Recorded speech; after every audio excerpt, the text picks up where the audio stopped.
What's going on, guys? Nick Lesegor here, Exit 12 Homebrew in the house.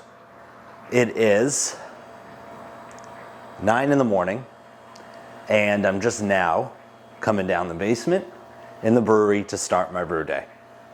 I'm a little hungover. My wife and I got after a couple bottles of natural wine yesterday, and here we are. So, I'm brewing today, and so today I'm switching it up a little bit. And if you watch my last brew day with the smoked porter, there was an issue transferring into the fermenter. Now, it could be a few different things. The amount of hops used, that couldn't be it. I only used a couple ounces. Or the grain crush. Or the fact that it could be possible that the filters, the false bottoms are not doing what they're supposed to do, which is filter out stuff. But grain particles, the false bottoms are only so fine. So going back to the drawing board, and that's an issue. Transferring to the fermenter is an issue I've had with the Gen 4 Brewzilla since I got it. I upgraded. I did the heat exchanger dish. That didn't seem to work, although that's not necessarily, the heat exchanger dish isn't something that you would buy to fix that. Anyway, I got the stronger pump didn't seem to work. So I got the 25 watt pump. All that to say, I changed my my grain mill setting. I actually made it more fine because what I'm doing is I'm actually double milling my grain because I'm losing efficiency when I only single mill it, and the reason why is because the mill gap is probably too far away. So I moved in the mill gap a little bit. I just had some pretty massive issues milling the grain. So we'll see how that goes. But all that to say, I'm doing a batch of Donovan today, and I'm going to be utilizing a new product to me. It's been on the market for probably a few years, but Hop Hash. Yes, Hop Hash. Look at that. Ooh, kabang. Ekuanot Hop Hash. And the reason why I'm using this, it's a new product. They were doing buy one, get Yakima Valley Hops, an official sponsor of the club, was doing buy one, get one free on Hop Hash. Let me back up. So I got Ekuanot, Citra, and Eldorado. I got 2 Citras. Buy one, get one free, $9.99 for 4 ounces. You can't beat it. IBUs is not listed, but what I know about Hop Hash is that it's an addition that goes, you could add it late boil, but mainly it's used for Whirlpool and dry hop. People have made tinctures with the dry hop, etc. I don't think I'm going to go that far, but it's going to be a batch of Donovan with Ekuanot Hop Hash, 3.5 ounces. So I'm very excited. I've done enough talking. Let's get to this brew day as we test the grain mill for brewhouse efficiency. Moving in the grain mill a little bit. We're also testing to see if will be able to transfer to the fermenter effectively, and a new product, Hop Hash. Let's go. All right, time to mash in. My last batch of Donovan, I had a very slow recirculation, so I suspect that'll still be the case because I'm adding 4 pounds of flaked adjuncts, which is okay. I just have to prepare for it.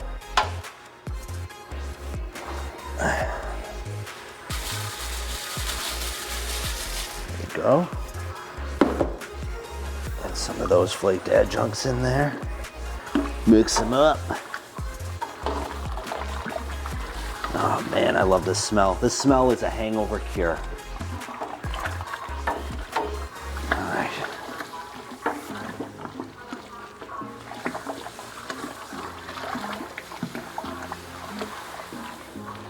All right, get all the grain in. We are down to 156 temp. We're shooting for 154. All right.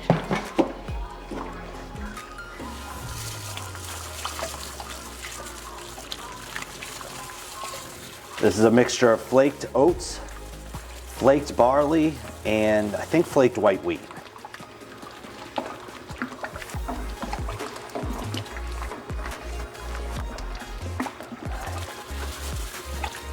go. Throw the rest of those in after. All right. And I also, one thing I didn't mention in the intro that I'm also doing is I'm upping the pre-boil volume because I'm noticing my kegs are not quite coming out to 5 gallons. And this last batch of this beer, I had 5.3 gallons, I think, go into the fermenter.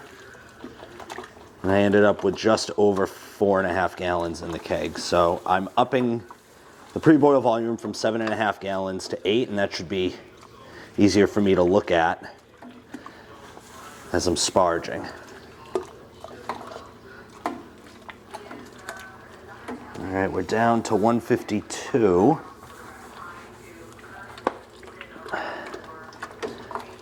Oh, I think the heat is turned on, so hopefully that'll kick back up. We'll throw the rest of that bad boy in.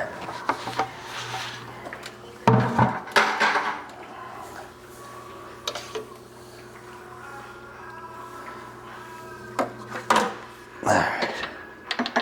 If needed, here's our circ arm.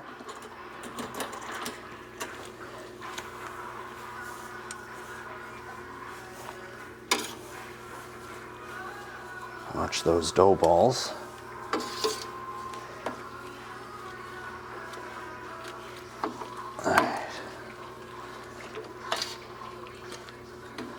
All right, this is as you can see, this is a thick mash, just like I like it. 1.5 quarts per pound.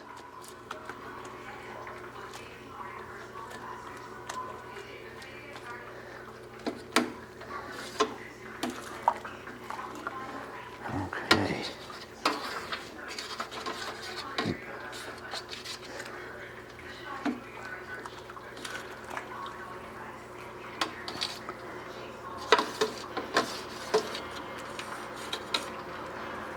Okay, this is pretty decently mixed in. Make sure I get all the dough balls. The last of the flaked adjuncts go in.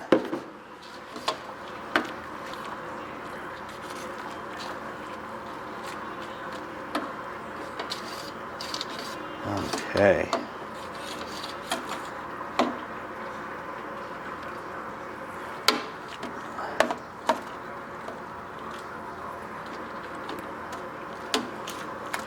All right. We are mashed in.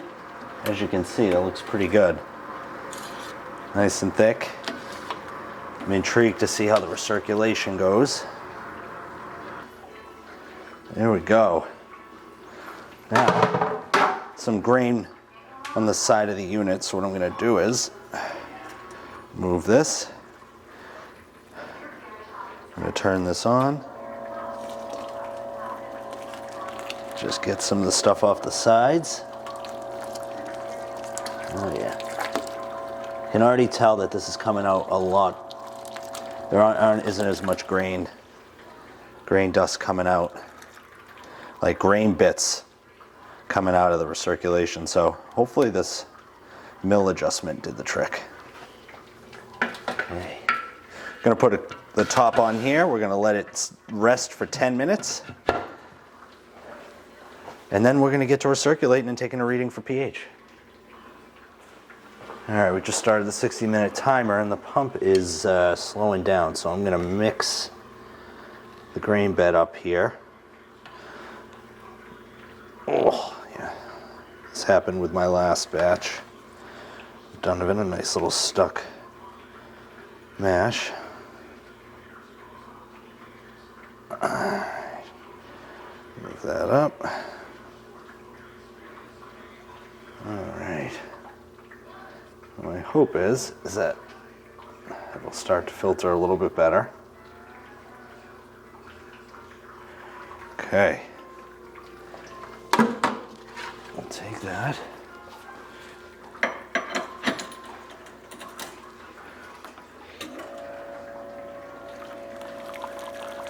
All right, so we moved it. So far, so good.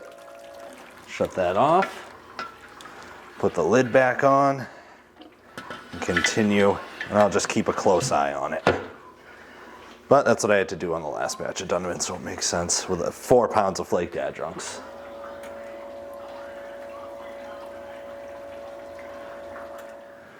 All right, just finished the mash out. Now we're gonna pull the malt pipe up. We're gonna do some sparging. First runnings gravity was 0.67. We're shooting for 0.59 for a pre-boil, so that's pretty good. It tells me that the trouble I had milling initially, maybe we're all right. Maybe we're pretty good. So we're gonna start sparging. All right, coming up to a boil now. We're at boil, been boiling for a few minutes now. Pre-boil gravity, we were shooting for 0.59 pre-boil. We got 0.63. So we're up 4 points on pre-boil. Awesome. With that said, double milling the grain in the last batch got us the same pre-boil, which is good news. Only single milling, changing around the mill gap seemed to keep us even, which is good.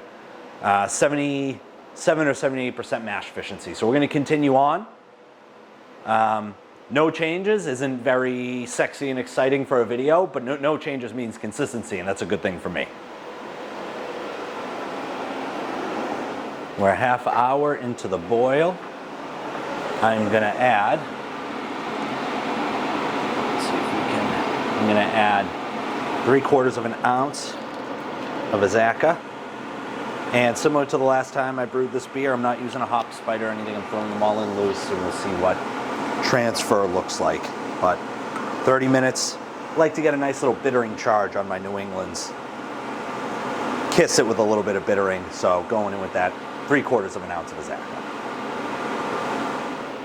All right, here we go. Setting up for the Whirlpool.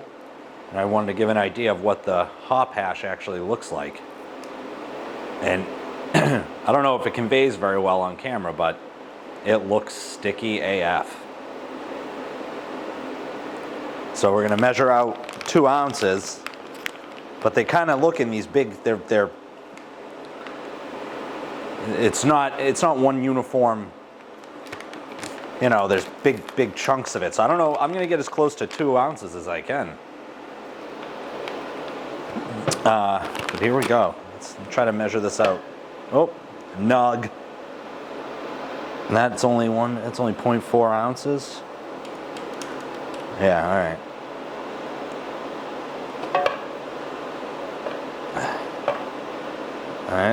All right. There's 1.3, 1.5. There's a big nug right there. Yes, 2 ounces. Sweet. On the nose. But that's what it looks like. Yeah, it feels kind of sticky too. That's it. That is the hop hash. It smells good. Very hoppy. I'm gonna tear this because I'm also adding pellet hops. I'm adding 2.75 ounces of Azacca, which is right here. Azacca hop pellets. And I believe it's going to be the whole package, so.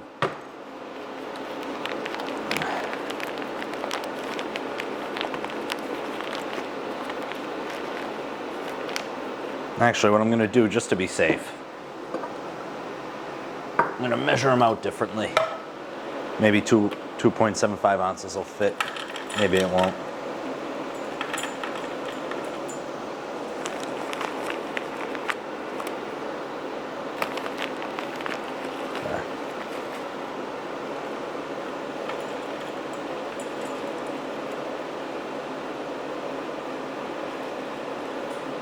Yeah. 2.8.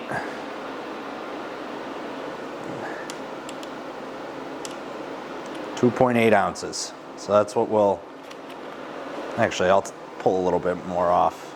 We'll attribute it to the Whirlpool. I mean, to the dry hop.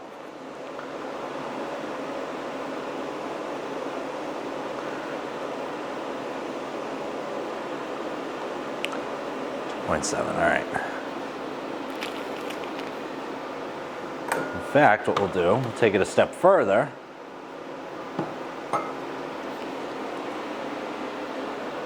We'll do it on this calculator.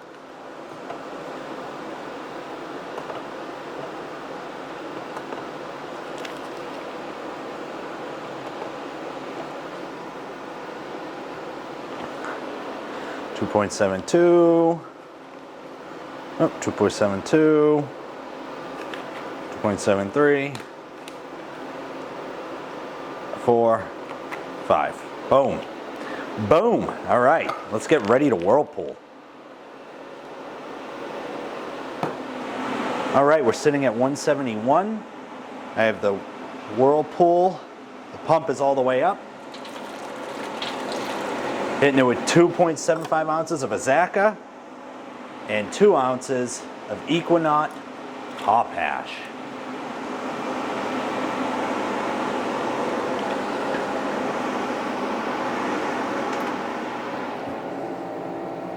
Oh yeah, that smells nice and hoppy. I'm gonna, it's still clumped pretty well together here. You can see. Oh, and it's sticky. I'm probably not gonna do that again.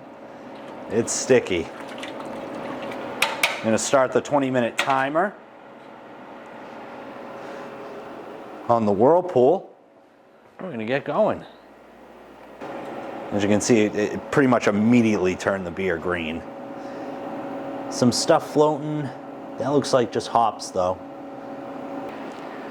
Sitting at 169.5. We're going to let this sit for 20 minutes. All right, we are 15 minutes into the Whirlpool. As you can see, I mean, it looks very, very hoppy. Yellowish green, more so green. And the Whirlpool, the pump is doing its job. 25 watt pump is definitely doing its job so far. I'm a little concerned that maybe at the bottom there's some of that Ekuanot Hop Hash that didn't fully dissolve, but I will say it took a long time for the hop hash to fully dissolve from a surface perspective, and you can actually see, I don't know if I'll be able to snag it, but you can see that there actually is a piece that hasn't been fully dissolved yet. But overall, it smells good. It doesn't smell fruity. It doesn't smell tropical fruity. It smells just very hoppy. And so, like I said, we got about 5 minutes left on the Whirlpool, and then we're going to cool this down. 10-minute rest, which is what I do for all the beers in the Brewzilla Gen 4. 10-minute rest to really test if the mill gap, the grain, plugging it up had anything to do with my issues with my transfer. Oop, you just saw it. For the smoked porter. So 10-minute rest after this Whirlpool. All right, 10-minute rest is over. We're now going to transfer to the fermenter. Hopefully transfer to the fermenter. Hopefully it's not stuck. I'm going to take a gravity sample as well. All right, let's transfer. First, let's close this. That would be insanely stupid, but also on brand. Okay. Let's see. I know that I'm going to do it before turning the pump on just to see, but I know that won't be the case.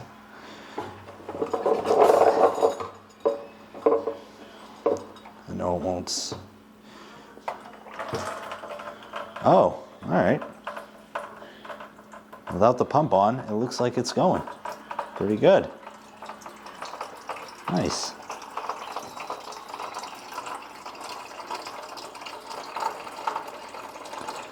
Well, that's a surprise. Not even having to turn on the pump, and it's transferring. Sweet.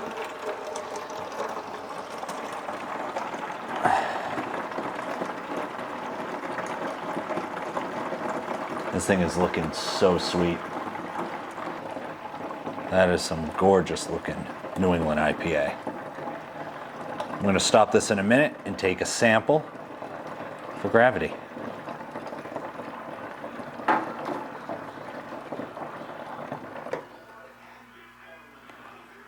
Okay.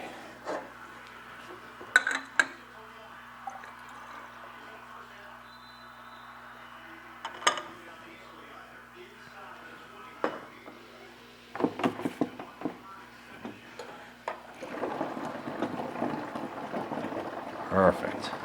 Oh.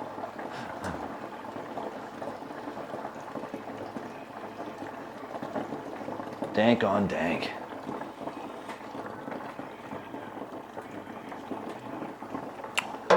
Oh, yeah. Hoppy. Hella hoppy. All right, we are transferred into the fermenter. I wanted to provide an insight into what it looks like when you use 2.75 ounces of Azacca and 3 ounces of Ekuanot Hop Hash.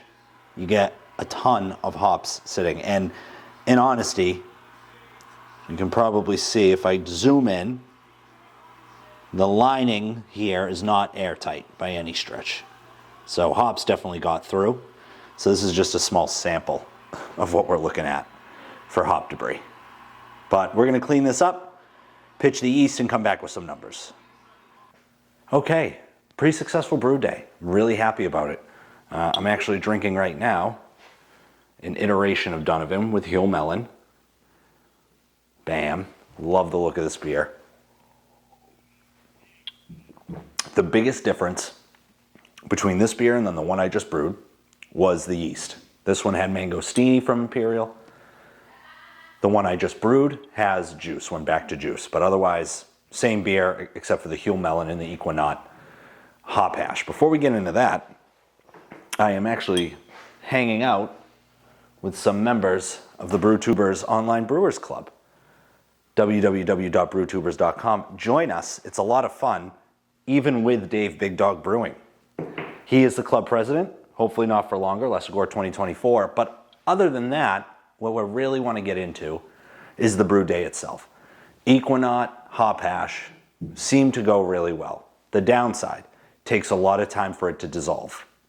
Took about 15 minutes out of that 20-minute whirlpool for it to fully dissolve. The upside, you're removing a lot of the vegetal matter.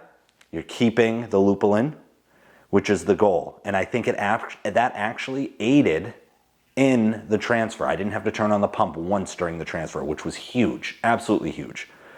So basically only whirlpooling with 2.75 ounces of Azacca and then the lupulin, just pure lupulin essentially, really helped me out in terms of the transfer. Let's get to numbers. 6 gallons in the fermenter, which is up almost a full gallon, just under 3/4 of a gallon from the last time I brewed this beer because I increased my pre-boil volume. Love having the 65-liter unit. I can do stuff like that and I don't have to worry about numbers. Was shooting for 0.72. I hit 0.71. It's going to be a 7% beer, right in the lane of what this is and right what I'm looking for with a New England IPA. So my only concern with the Ekuanot Hop Hash is dry hop. A lot of people have said to dry hop effectively with it, you want to create a vodka tincture. I'm not going to do any of that. I don't want to wade into that pool just yet. I'm going to dry hop with it, just traditionally, just throw it in, and I'll take a look at it from there. I'll monitor it to see if it actually goes into solution. Maybe I'll even record some video on it. Overall, a successful brew day. I'm excited about this beer. I can't wait for it to ferment and get a taste on it. Okay, so it is Sunday night. It's been a week since I brewed this beer.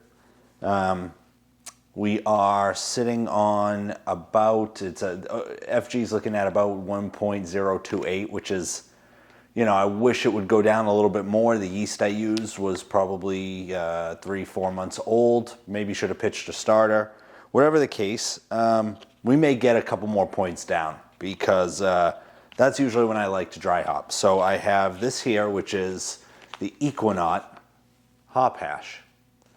I believe there's an ounce in here, ounce to an ounce and a half. So I'm gonna take this, I'm gonna throw it in the fermenter. Now, what ended up happening with this beer was I forgot to put the spunding valve on all the way, so pressure built up.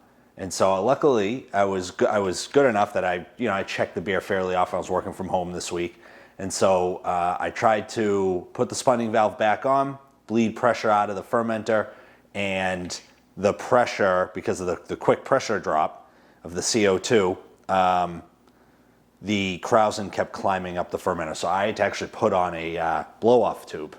What I'm gonna do now is I'm gonna sanitize this, sanitize some scissors, and I'm going to dry hop with the Ekuanot Hop Hash. Okay, a couple of squirts. Couple of squirts. Make sure everything's nice and sanitized. And then we're gonna cut it. Okay.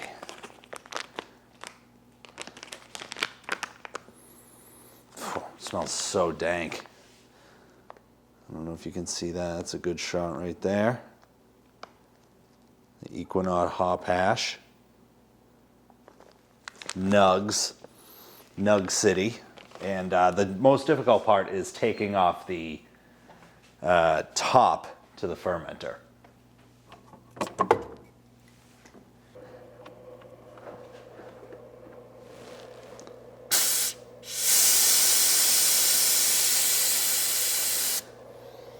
Oh, it smells good.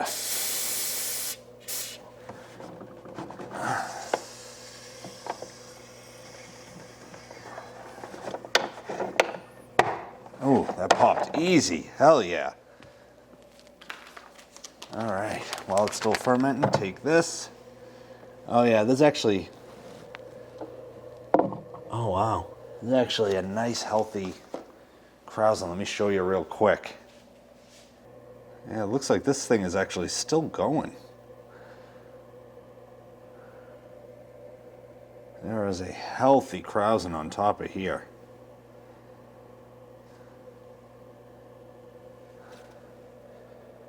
I'm still gonna throw the hop hash in, but I just wanted to give you guys an idea what we're looking at here. We're gonna throw the hop hash in.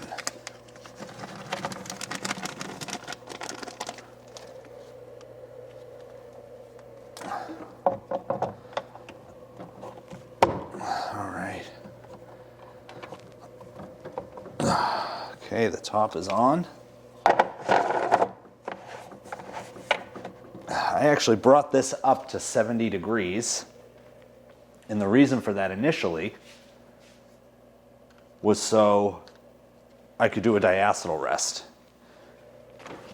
So I'm going to keep this at 70 degrees. It's actually Tilt says 72, but I don't think that that's right.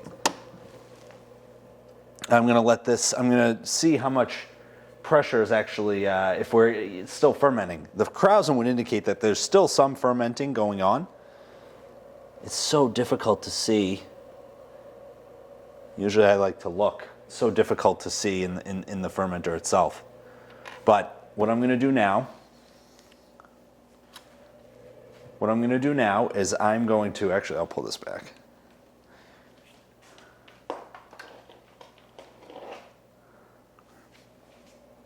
What I'm going to do now is I just threw the spunding valve back on. It's definitely on this time.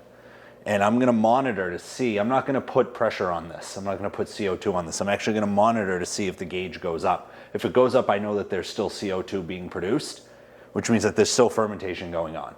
So I just dry hopped it. I'm actually going to let it sit for as long as it continues fermenting, because I want this thing to get down lower than 0.28.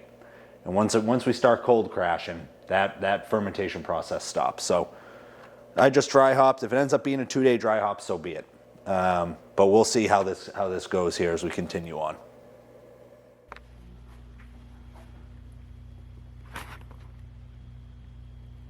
Okay, it is 6:45 a.m. the next day after dry hopping with the hop hash. As you can see, the pressure came right back up to 10. I don't know how long it took to get to 10. But that tells me that there's still fermenting going on, at least on some level.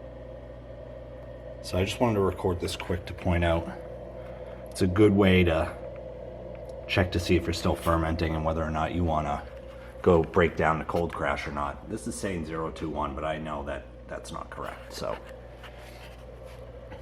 I'm going to continue monitoring this for the day, and when I get home from work tonight, I may just cold crash this, because I do want to brew on Friday. And if I brew on Friday, that means that this is going to be fermenting for a little bit longer, because I don't have the ability to cold crash elsewhere.